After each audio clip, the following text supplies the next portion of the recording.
दोस्तों, आज हम जो डिस्कस करने जा रहे हैं वो चैप्टर नंबर 6 है, क्लास 10th का। और ये बायोलॉजी का पार्ट है। ठीक है, क्लास 10 सब्जेक्ट कौन सा है? साइंस सब्जेक्ट का है। तो ये उसमें चैप्टर है कंट्रोल एंड कोऑर्डिनेशन। ये हम डिस्कस करने वाले हैं। अब क्या होता है आइए जानते हैं control and coordination. In the previous chapters we looked a live process. इससे पहले जो हमने डिस्कस किया था, जिसके वीडियोज़ आपको हमारे यूट्यूब चैनल पर मिल जाएंगे।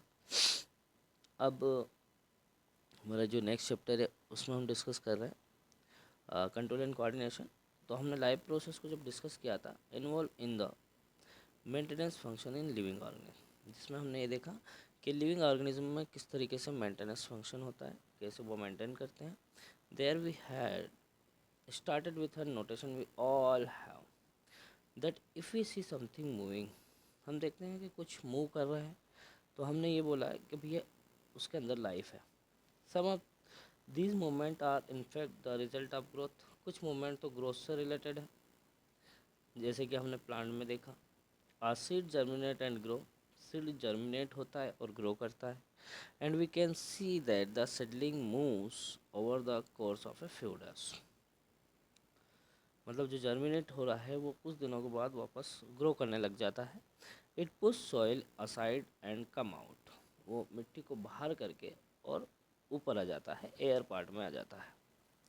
But if its growth were to be stop, लेकिन अगर ये ग्रोथ स्टॉप हो जाती है, these movement would not happen. इस तो ये मूवमेंट हमको दिखाई नहीं देता है। Some movement as in many animal and some plant are not connected with growth।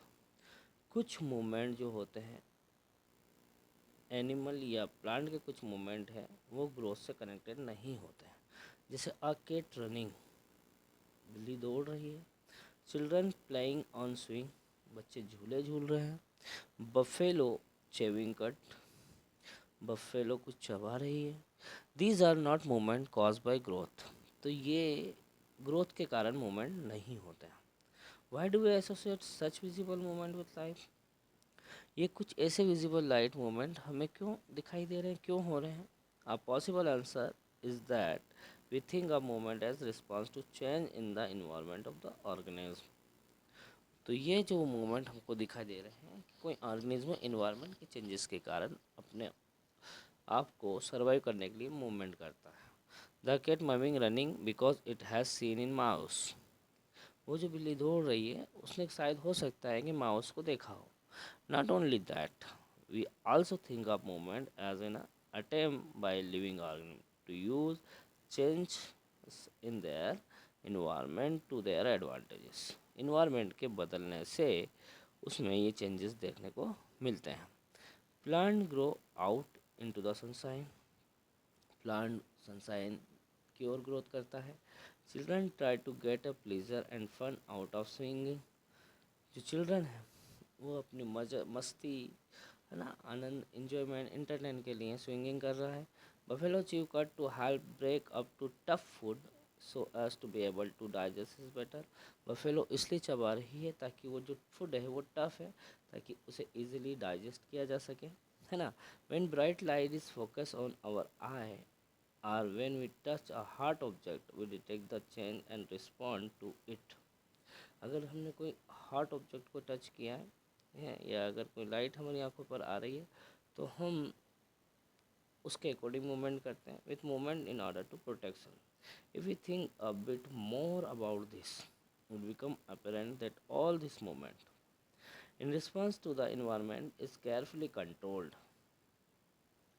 Each kind of change in the environment walk an appropriate moment in response. हर तरह का जो मोमेंट आपको जो दिखाई दे रहा है वो किसी न किसी रीज़न से होता है। When we want to talk to our friends in class, अगर जब भी हम अपने दोस्तों से क्लास में बातें करते हैं, वे विस्पर्स, हम पूजा कर रहे हैं, रेदर देन शाउटिंग लाउडली, अगर जोर से चिल्ला रहे हैं क्लियरली, तो the moment to be made depend on the event that is trigger it.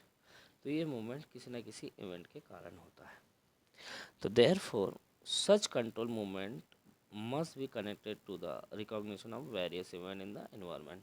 और ये जो मोमेंट है जो इन्वायरमेंट में होने वाले अलग अलग इवेंट्स के कारण देखने को मिलते हैं, followed by only the correct movement in response. In other words, living organism must use system providing control and coordination.